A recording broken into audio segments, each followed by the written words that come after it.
Wow. How did you decide what characters and what pieces you were going to use on Star Search? Yeah, Star Search, I stuck with one. This was a Okay. big thing. Another, again, Rick Rogers had just a huge influence on me because I had all these puppets that I could use. And he said, you know what, the best thing to do, stick with one. Just stick with one figure every show so that when people tune in, they're going to see, oh, this is who, and it was Romeo, a soft-headed Verna Finley Romeo, I believe. Oh, no, it was one of the first Marianne Taylor Okay. Romeos. And so every week, Romeo changed his clothes every week, but just so that people would recognize, oh, here he is with Romeo again. So Sure. now Romeo came. The reason Romeo is named Romeo is specifically for the reason that Romeo is everything that I'm not. So he thinks he's funnier than he is. He thinks he's very hot. He thinks he's very interesting. He thinks he's very hip, hot, and happening, basically, and always trendy. He's always on the cutting edge. In his mind, that's who he is. So when I was thinking of names to replace JP, Romeo became more of, it just became more and more, in my mind, he's a real Romeo. He thinks in every way, he's just, guys want to be his best friend and the girls want to date him. You know, he's just so cool. And so as the years have gone by, he's become more Romeo-ish than I could possibly have imagined him ever being. Wow. I'm sure that it's easier to write for him now, too. You know, and everything Because you have that character defined. The character is defined. So the latest stuff I've worked on with him, you know, it is. So, you know, all the jobs that he has, with Romeo's job resume is always stuff related to being a puppet or a mannequin. So the last thing that just in the last probably 3 or 4 months, he is a CPR dummy, which let's just do this. It'll give you an idea about the whole way that we write. So we're going to do this, yes. So the whole way that we actually write together, I'll give you the credit. Thank you. All right. So Romeo's going to be a CPR dummy. So the first joke is, what are you going to be? Cardiopulmonary resuscitation. Right. Say it again. Cardiopulmonary resuscitation.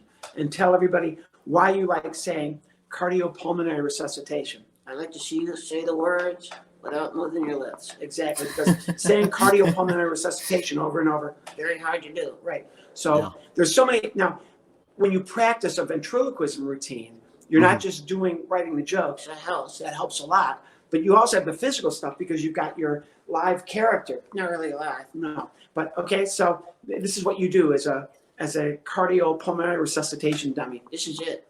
Right.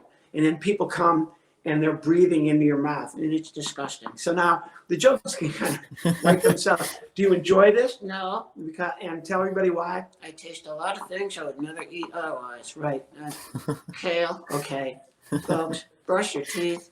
Right. So a lot of the joke writing for a cardiopulmonary resuscitation dummy, and how many people just during a day, how many nurses would practice breathing into you? Just give us an example. 100. 100 a day. So you're just laying there all day. Yep. Until like number 99. So number 99 comes and they breathe into you and you're just laying there. What do you finally do? I do this. Thank you. Okay. I'm alive. Yeah. Okay, good. So that is, but you know, it probably took to get to the point where I get to that punchline, probably took, like I'm doing right now with you. I'm in front of a mirror instead of in front of a video camera. We're in front of a mirror, and it is boring. Okay, it's a little bit boring. Yeah, over and over and over. Okay, but I practice a lot and watch my lips all the time. Cardio, pulmonary, resuscitation. Good. So practice that enough so you can feel comfortable not moving your lips when you're on camera doing a real show. Thank you, Landon. All right, so. Thanks, Romeo. So that's kind of how. And again, the idea with the final joke of after the 99th person has breathed life into you, what do? Thank you. That should be to me. That should be enough of a punchline right there, and you can add Uh-huh. tags. But the great thing about that punchline is it's a 2-word punchline, and I don't know why this is. But again, to go back to Don Schultz at Northwestern University, Mhm. the shorter the punchline, the bigger the laugh. Now I don't know Okay. why that works that way, but if you watch sitcoms, a lot of times the biggest laughs are when somebody goes, "No." You know, you watch Seinfeld, huh? And the place, it's like the biggest laugh of the whole show. I don't know Mhm. why that is, that one syllable, 1-word punchlines, thank you, get a bigger laugh than, Yeah. you know, the one where you really put a lot of thought in and you word it perfectly and you Mhm. get down to just the essential elements that make up a perfect punchline and it gets a laugh, but nothing like the, huh? Well, it's neat. I love your style of comedy as a ventriloquist too, because you build up the illusion with your pig characters that you have, and then Romeo and all the other characters that you use, and then you break it and you toss them down and you move on to something else, whether it's a musical aspect to your show or you're doing stand up. And so it's this. You're not just a ventriloquist, but you're a performer, and you've got all these different aspects to your show, and it's just truly neat. It creates a truly neat dynamic. Thanks, Landon. Brian Dorfman runs a comedy club. I've worked for him many times. He ran a comedy club in the Chicago suburb called Zanies, and now he runs a very successful, one of the most successful comedy clubs in the country, Zanies in Nashville. Thanks, Brian. But a great guy, good friend. But he often has said that my act is a little bit like a Grateful Dead concert or a Fish concert or any jam band concert, because a lot of times it's the way he put it is also, it's kind of like Santa Claus. I bring a bag on stage instead of coming down the chimney. I bring the bag on stage. I throw the bag down. What's in here? Open the bag. Oh, it's a pig. And the pig. Yeah. I do a little act. And all right, well, how far can you go with a pig? 8 minutes. You're gone. Let's play the piano, and then how long can you go with the piano? Let's go 10 minutes. Well, now what? Let me tell a story about myself. I do a little stand-up for 10 minutes. You know what? I'm going to go back to the pig now and grab the pig. Let's get another pig. No, But I'm curious, is it just every time you go on stage, it's whatever you have and whatever you decide to pull out first, or is there an order to it? Oh, there's an order. Okay. Actually, you know what the truth of that is? There's a show that I want to do. There's the Taylor Mason show. This is the show I want, A to Z. It starts here, and then I'm just really cool. It's like all the best qualities of me. It's so amazing. And there's a beautiful character arc to the entire thing. And then a big finale at the end. Poof, thank you and good night. The truth is, I get to do that show maybe twice a year. Mm-hmm. Otherwise, you're in a comedy club, you're getting heckled. Well, there goes I'm just dropping that whole thing. And I'm doing a song, I'm just going to get these guys settled down. And now I get to a place, this has happened a lot. I get to a theater. Great, I can't wait to do my show. Well, do you mind if most of the audience is under the age of 6? Well, I have no problem with that. I just wish you would have told me maybe even an hour ago. But, oh my gosh, so how many kids? 350. So you got 350 5 and 6-year-olds. Well, I'm not going to be doing my, esoteric take on the sun and how it's affecting human life. We're going to be doing lots of, Right. Yeah, I'm going to be mugging. The puppets are going to be making fun of me. I might get water squirted on anything to make fun of, myself, so that 6-year-olds laugh. And that happens a lot too. Every once in a while, there's a moment where I'm in a theater or a comedy club, or I'm on a cruise ship or something, and everything kind of, oh my gosh, I'm doing the show that I want to do. Oh, it's so amazing. And that happens, like I said, twice a year. Wow. Well, how do you deal with hecklers? That's an interesting thing. Yeah. And do you have a heckler story that you could share? First, I think I'm hard to heckle. I think my act is hard to heckle because we've been talking about, I'm just moving between all these different parts. Piano, ventriloquism, stand-up, audience participation. You come up on stage, you get the puppet. Give me the puppet. You sit down. You come up here. I'm going to make you do the puppet. Right. Your act never is stagnant. Yeah. So it's hard for the heckler who and sometimes I can tell they want to get in there and they're trying really hard, but I plow ahead because I found out, especially in comedy clubs, the best way to handle a heckler and the best thing for the waitresses and the staff and the waiters and everybody is if the comic or the act on stage can just keep going and negate the heckler. That just makes the entire experience better for everybody. Nobody has to worry because the guy's just so strong, the heckler loses. Now, it doesn't always work. And I've had experiences, and what I usually do, there's a song, a Mose Allison blues song from like 1965 called Your Mind is on Vacation, but Your Mouth is Working Overtime, which I've used many times. I make up my own lyrics, and I'm very insulting and mean, and the guy, and it's hard when you're playing a blues thing on the piano. You're a moron. Did you know that? Really stupid. It's really hard for the guy he's trying to shout over your music and the crowd is cheering, they're pointing at the guy. Yeah. But I have there was this comedy club on Long Island. I love this story. And I'm getting heckled by a table of 4 on my left. So they're over here in the corner. And from the moment I start, they don't even know who I am or what I do. They're just heckling me. Right. And they're mean. And my usual thing with hecklers, if I'm going to acknowledge them, is I try not to use stock lines. I don't come to the supermarket and take the grocery carts when you're trying to work, stuff like that. Yeah.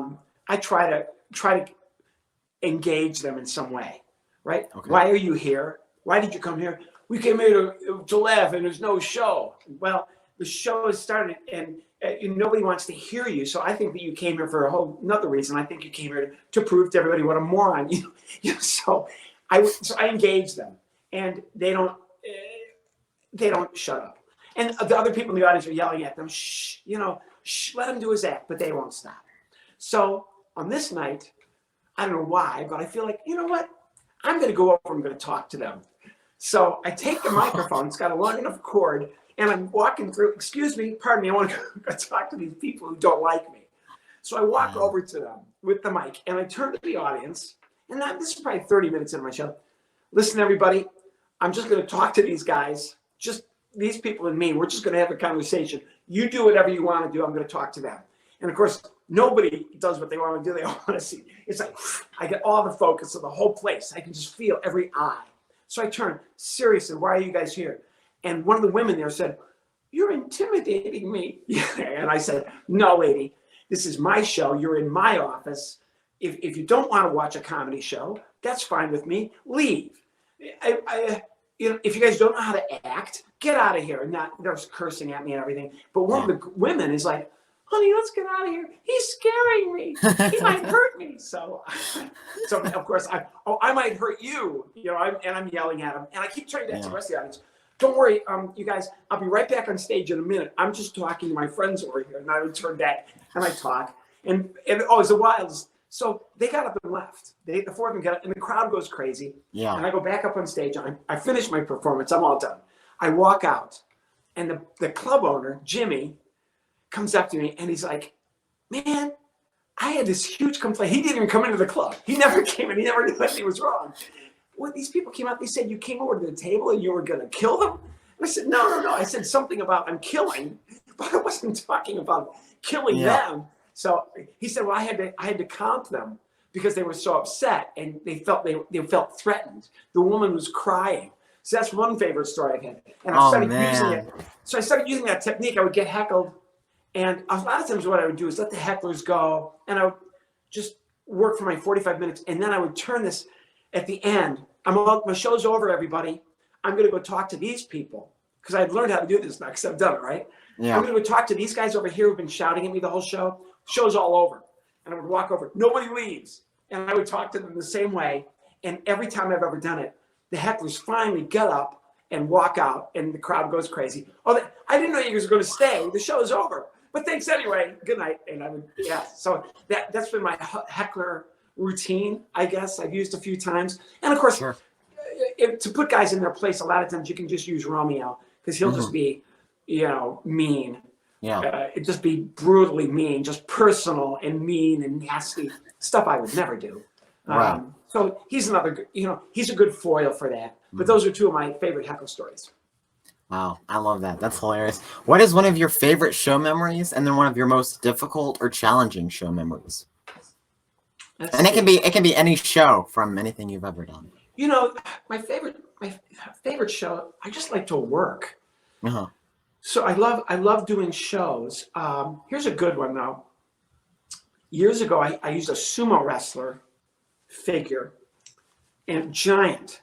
This was built by Marianne Taylor, and it took us a long time. I drew a picture of what I wanted, and she said this was a life-size sumo wrestler, huge, bigger than me. It was huge, bigger than life. And Marianne said, well, how am I going to build this thing? I mean, it's a great idea, but how can I build? So we talked maybe and sent pictures back and forth. And I finally thought of, what if you could find a balloon? And she said, what about a beach ball?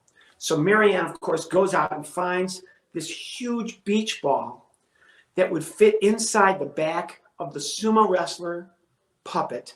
And every night before the show, I have to blow this thing up, and he would become this, huge puppet with this sumo wrestler head. And then I would have a woman come out of the audience. She would sit down. The sumo wrestler would sit on top of her, and she would operate the mouth. And it was a lot of fun to do because the mouth was, I am sumo. And the reason it's my favorite part of my show is because I couldn't get it to work. Okay, for for a year. I could not get it to work. So I'm flying all over the country with this thing, and it's not working. And what a waste of money and time. And I'm embarrassed, and I'm going to have to call Marianne and say, this idea didn't work. Now we're at the same comedy club on Long Island, Governance Comedy Club, and I'm working with a great guy who passed away years ago, Stan Bernstein. Global Entertainment Network was his company, and he was my business manager. And his secretary comes to the show and watches the first show on a Friday night, and I do the show, and then I bring up sumo, and it doesn't work. I haven't yet brought anybody out of the crowd. I'm just doing the act with sumo, and it goes nowhere, and I throw them away. Intermission, or between two shows, it's between the first show and the second show, sitting in the bar with a secretary from Stan's office, Long Island girl, smoking a cigarette, and she says, the sumo wrestling doesn't work. It's not funny. I don't even know why you do it. And you're right. I don't. Listen, why don't you have a girl come up out of the audience, have her operate the puppet?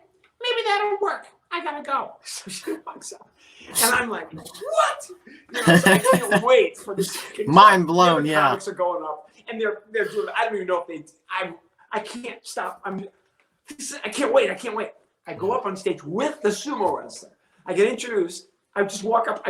I'm carrying him, his back to the audience, throw him down on the stool. This is my friend Sumo. I need a helper. And a bunch of hands go up. I bring this girl up. She comes up on stage. I sit her down, put the sumo wrestler, and as soon as the sumo wrestler sits on her lap, the place is going out. People are laughing. She can't figure out how to put her hand in the puppet. The head is all of a sudden, moving around in all sorts of weird ways. Yeah. And for like 20 minutes, I'm killing in ways. And the whole time I'm thinking, this is going to be something that's going to get me a lot of work. And it did. It got me, I don't know how much work I got. And now, years later, so I would do that. After that, I never saw the girl again. I don't even remember her name. God help me. How stupid is that? But she changed the trajectory of my career at the time forever. And now what I do is I do a lot of work for Disney, which I don't know what's going to happen here with the pandemic. But what I've been doing for many years is I got rid of sumo because it's just so big. But I have many people come up on stage, children, adults. I give them all puppets. So I have 4 or 5 people on stage. They have their own puppet, and I try to sync the words as they move the mouth. So I'm using my improvisation skills from Second City. I'm using my comedy skills from Don Schultz. I'm using my ventriloquism skills, and I'm using the advice from the secretary in like 1995 Oh about how man. to make up. You know, exactly. And of course, it's one of those routines that people to this day. I mean, I get people say my favorite comedy thing I've ever seen is when you bring everybody up out of the audience and give them all a puppet. And a lot of times, what I do now too is for children, I'll bring the kids up and they'll operate a penguin or a little guinea pig, and I'll give the children, for helping me out, I'll give them a puppet so they go home with a memory of the night. Neat. Yeah. So I mean, but all that came from someone a secretary. This doesn't work at all. It's not funny. You gotta cheat. Gosh, yeah. She changed my career. Well, there's clips of it out on YouTube, and what's hilarious is whenever you put Sumo on the person's lap, they're sitting on a stool. You have them sit on a stool. You pull Sumo over their lap, and they disappear. You can't see them anymore, and it's so funny. It was so funny. Oh my gosh, that's great. It's just one of those things that who could have predicted it. Yeah. And I thought, and when Marianne and I came up with the concept, it was so different. It was nothing about audience participation at all. I didn't even want to do audience participation, but it turned out to be such a great thing. And it's kind of manifested itself into something even better now, frankly. But yeah, Sumo was great. The only problem with Sumo is you're backstage at a comedy club. I get there an hour before showtime, sound check, whatever. We don't have a piano. I don't care. I got to blow up my Sumo. I'm in the green room, and Marianne so the puppet's body, if you can imagine, this huge thing. Yeah. And there's a slit in the lower back where I open it up and I blow up the puppet. And I can't tell you how many times I've been in a comedy club and I've got the puppet splayed out on a chair. And I'm, blowing him up. And people come in. Oh no, it's one of these freaky ventriloquist things. So I've demented lots of people's lives by Sumo. So I stopped traveling with Sumo. Oh wow, man, that's hilarious. Well, you talked a little bit about working for Disney. How did that come to be, and what was your show already perfect for Disney when you had started with them? And first of all, I don't curse, so there's no cursing on stage. So that's one thing right there. There's one. They're just the Disney brand. To work for Disney in movies or television is very different than working for Disney live in a theme park or on a cruise ship. Because on a Disney cruise ship, you are working for families, and they have these 2,500 seat Broadway theaters with everything perfect: sound, lights, tech. It does not get any better. IMAX screens, it's perfect. Everything is great, but don't be dirty. Just to get to the point, stay out of the bedroom, stay out of the bathroom, and do lots. But that's what I do anyway. Midnight show at the Improv, midnight show at Zany's. I'm squeaky clean, especially compared to most of the other comics that work these days. So, I don't really care. That's what I do. That's just me. That's just my milieu, whatever you want to call it. That's what I do. I guess if I wanted to, I could probably be risque, and I am sometimes, but I never blew. I never get vulgar, which is perfect for Disney. It's a family show. They have a brand that they're very, very brand conscious company. By far, the most brand conscious group I've ever worked with, and that's fine. I know that going in. I was actually introduced to Disney by Jerry Abramson and Dan Abramson, another who I've never worked with as a client, but they were the ones who first put Disney on the radar for me. And then the man I work with now, my business partner, Tim Grable, and I came up with a deal with the Disney Cruise Line business. And that was 15 or 16 years ago. And I've been doing 20 to 25 cruises a year for Disney ever since then, which I enjoy. I do a lot of shows. I do a ton of shows. Now, I don't know what's going to happen with the pandemic. I don't know what the future is. I don't know if it's good, bad, medium, what's going to happen, audience participation, what's going to happen. Sure. I don't know, but I'm going to guess that Disney's probably going to figure out a way to get their boats in the water, to get their theme parks open, to get their movies back into theaters and people paying a fee to come see shows. Yeah. And what I've done from the very beginning with Disney is I work with them. I work with their creative people. I work with their techs to make sure that my program fits exactly what they want. And I give the audience exactly what the audience is expecting from a Disney first class show. They charge a lot of money on those ships.